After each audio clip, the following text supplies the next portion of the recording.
রাজ্যে রাজনৈতিক রদবদলের আবহে ফের উত্তপ্ত মুর্শিদাবাদ। এবার খোদ বহরমপুর শহরের বুক থেকে উদ্ধার হলো বিপুল পরিমাণ আগ্নেয়াস্ত্র ও কার্তুজ। শনিবার সকালে বহরমপুর থানার গির্জাপাড়া এলাকায় এক গোপন অভিযানে পুলিশ 3টি আগ্নেয়াস্ত্র, 4টি ম্যাগাজিন এবং 140 রাউন্ড জ্যান্ত গুলি উদ্ধার করেছে। এই ঘটনায় তৃণমূলের উচ্চ পর্যায়ের নেতাদের যোগসূত্র সামনে আসায় ব্যাপক চাঞ্চল্য ছড়িয়েছে জেলায়। পুলিশ সূত্রে খবর, গির্জাপাড়া এলাকার বাসিন্দা অসীম সরকারের বাড়িতে অস্ত্র মজুত রয়েছে বলে গোপন সূত্রের খবর পায় বহরমপুর থানার পুলিশ। সেই মোতাবেক আজ সকালে অসীম সরকারের বাড়িতে হানা দেন পুলিশ আধিকারিকেরা। তল্লাশিতে বাড়ির ভেতর থেকে উদ্ধার হয়েছে 140 রাউন্ড জ্যান্ত কার্তুজ, 3টি উন্নত মানের আগ্নেয়াস্ত্র, 4টি 7mm ম্যাগাজিন।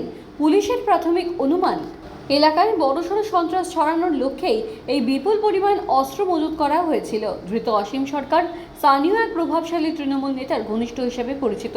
ঘটনার পরেই বিরোধীরা শাসক দলের বিরুদ্ধে সরব হয়েছে।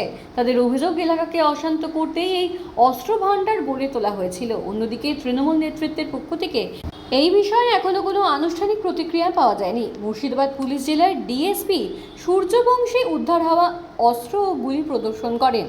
তিনি জানান, অভিযানের সময় অসীম সরকার ও পাপাই ঘোষ পালিয়ে যায়। তবে অসীম সরকারের স্ত্রী টুকু সরকারকে আটক করে জেরা করা হচ্ছে। পুলিশ তাকে 10 দিনের রিমান্ডে নিয়ে জিজ্ঞাসাবাদের আবেদন করেছে। এই চক্রের শিকড় কতদূর বিস্তৃত এবং এই অস্ত্রগুলি কোথায় ব্যবহারের পরিকল্পনা ছিল তা খতিয়ে দেখছে বহরমপুর থানার পুলিশ। বিশেষ সূত্রের মাধ্যমে গোপন সংবাদ পেয়ে বহরমপুর থানার পুলিশ, আমাদের যে বহরমপুর থানার অন্তর্গত গির্জাপাড়া খাগড়ার ওখানে অসীম সরকারের বাড়িতে একটি তল্লাশি চালায়। সেখানে আগে থেকে আমাদের কাছে সংবাদ ছিল যে সেখানে অনেক ফায়ার আর্মস মজুত রাখা হয়েছে এবং সেখানে গিয়ে তার বাড়ি থেকে 3টি 7.65 কান্ট্রিমেড ফায়ার আর্মস, সাথে 90 রাউন্ড হচ্ছে 7.65 অ্যামুনেশন মানে গুলি, আসামি অসীম সরকারের বাড়ি থেকে 9mm 50 রাউন্ড গুলি এই আসামি অসীম সরকারের বাড়ি থেকে পুলিশ আজকে উদ্ধার করে। এবং অসীম সরকারের যে স্ত্রী টুকু সরকার, ওনাকে আমরা গ্রেপ্তার করি এবং ওনার বয়ানের মাধ্যমে যেটা জানা যায় যে আরও দুজন ওইখানে পালিয়ে গেছেন এবং আমরাও দেখি দুজনকে পালিয়ে যেতে।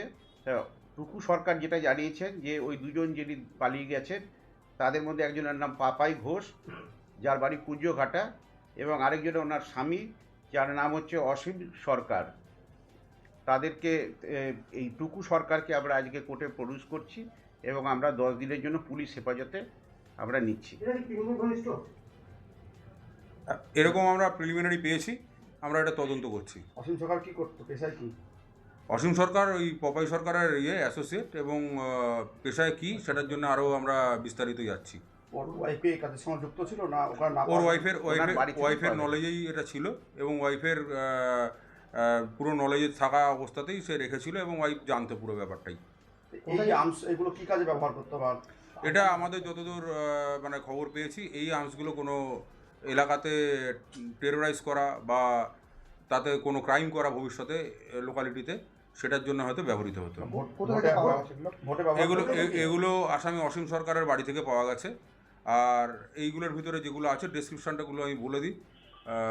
যেগুলো আছে সেগুলো কন্ট্রাব্যান্ড আর্মসের মধ্যে পড়ছে। তার মধ্যে 3টে পিস্তল পাওয়া গেছে, যেগুলো ইম্প্রোভাইজ পিস্তল 7.65, 4টে কার্টিজ পাওয়া গেছে, 90 রাউন্ড আমাদের 7.65 মিলিমিটার বোরের পাওয়া গেছে, কার্টিজ পাওয়া গেছে। ওটা পাওয়া গেছে, কি বলে, না ম্যাগাজিন পাওয়া গেছে।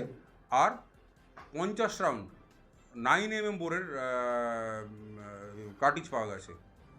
তো এইসব জিনিস বাড়িতে মজুদ রাখার জন্যে এবং কোনো হয়তো ক্রাইম করার উদ্দেশ্যে এগুলো রাখা হয়েছিল। সেই জন্যে আমরা ওখান থেকে যে ছিল, যার নলেজে রেখে গেছিলো, তাকে আমরা গ্রেপ্তার করেছি এবং মহিলা পুলিশের সাথে নিয়ে গেছি। আর যারা দুজন পালিয়েছে বা আরও এর সাথে কারা জড়িত, এটা আমরা দেখব। এটা আমরা বলতে পারবো না ভোটের জন্য কি ভোটের জন্য নয়, তবে এটা নিশ্চয়ই এগুলো সমস্ত বেআইনি অস্ত্র। এটা নিঃসন্দেহে কোনো মানে বেআইনি কার্যকলাপের সাথে জড়িত থাকতে পারে বা বেআইনি কার্যকলাপে লাগতে পারে বলেই এটা মজুত করা হয়েছে। বাড়ির মধ্যে মাটিতে পোতা ছিল? না, মাটিতে পোতা ছিল না। আমরা যেটা পেয়েছি এটা একটা বাকেটের ভিতরে রাখা ছিল এবং বাকেটের ভিতর আরও পলিথিন নিয়ে করে কভার করে রাখা ছিল। যে দুজন পালিয়ে তাদের নামে তল্লাশি চালাচ্ছেন? হ্যাঁ, যে দুজন পালিয়ে গেছে তাদের জন্য নিশ্চয়ই তল্লাশি চালানো হবে এবং ভবিষ্যতে আরও কিছু তথ্য হলে আপনাদের সামনে আমরা রেখে দেবো। এই মহিলা কি কোনো কাজের সঙ্গে যুক্ত? মহিলা কাজের সাথে যুক্ত কি যুক্ত না এটা ভবিষ্যতে আমরা তদন্ত করে বলতে পারবো। কদিনের পুলিশ কাস্টডি চাইবে? আমরা 10 দিনের পুলিশ কাস্টডি চাইছি। Thank you. স্যার কিছু বলবেন স্যার? যারা পালিয়ে গেছে তাদেরকে খোঁজার চেষ্টা করছেন নাকি? হ্যাঁ। যারা ধরা পড়েছে তাদের মধ্যে কি পূর্বে কোনো মামলা আছে? একজনই ধরা পড়েছেন, টুকু সরকার ধরা পড়েছেন। এর বিরুদ্ধে মামলা আছে কিনা আমরা দেখছি।